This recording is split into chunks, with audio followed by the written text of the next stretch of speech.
Outra forma de verificar a variação dos nossos dados é o coeficiente de variação. O coeficiente de variação, o que eu vou fazer? Colocar ele numa forma de porcentagem, o que vai auxiliar a minha interpretação.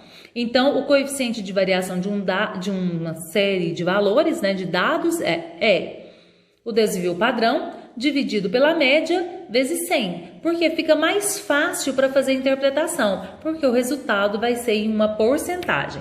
Então, nós temos aqui no nosso material de estudo o seguinte: exemplo 4, para 2 emissões de ações ordinárias da indústria eletrônica, o preço médio diário no fechamento dos negócios durante um período de um mês, para as ações A, foi de R$ 150, com desvio padrão de R$ 5.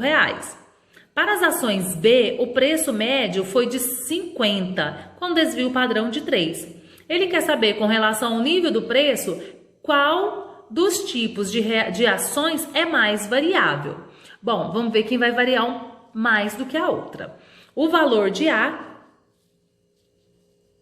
é o seguinte: a média de ações é 150 e o desvio padrão 3. Vamos calcular o coeficiente de variação. Então, o coeficiente de variação pela fórmula é o desvio padrão dividido pela média, vezes 100. Então, 5 dividido por 150 vezes 100 deu 3,33%. Esse é o coeficiente de variação.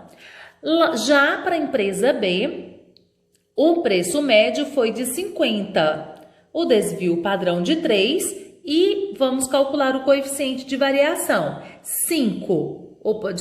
3 dividido por 50 vezes 100, nós vamos ter 6%. Qual das duas teve uma variação maior? A A, 3,33% e a segunda, a B, 6%. Então, daí o coeficiente de variação, ele vai medir esses valores num total de 0 a 100%. Fica mais fácil para a nossa interpretação.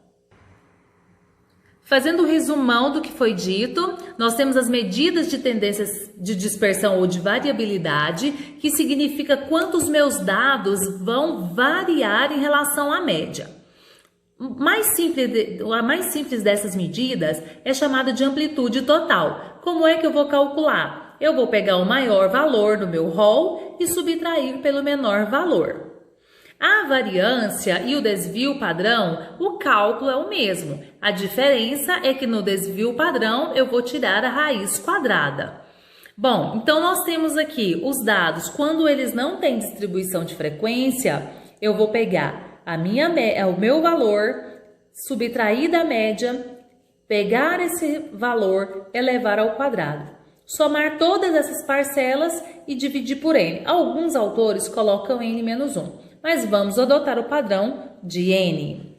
Aqui, para quando nós temos uma série de valores com frequência, eu vou fazer a mesma coisa que eu fiz no anterior. Pegar o meu xi, subtrair da média, elevar esse resultado ao quadrado, multiplicar pela frequência e aqui, para não confundir, eu vou dividir pelo somatório de fi. Foi como nós fizemos nos exercícios anteriores.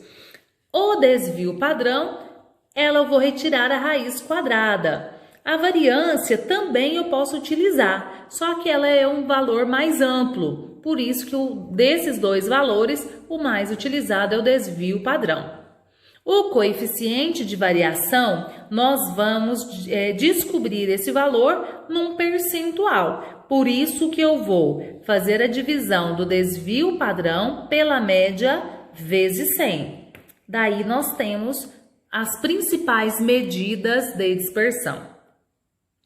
Na próxima aula, nós vamos falar um pouquinho sobre intervalos de confiança, quando a gente vai verificar aqueles pontos para mais e para menos, quando nós temos uma pesquisa científica.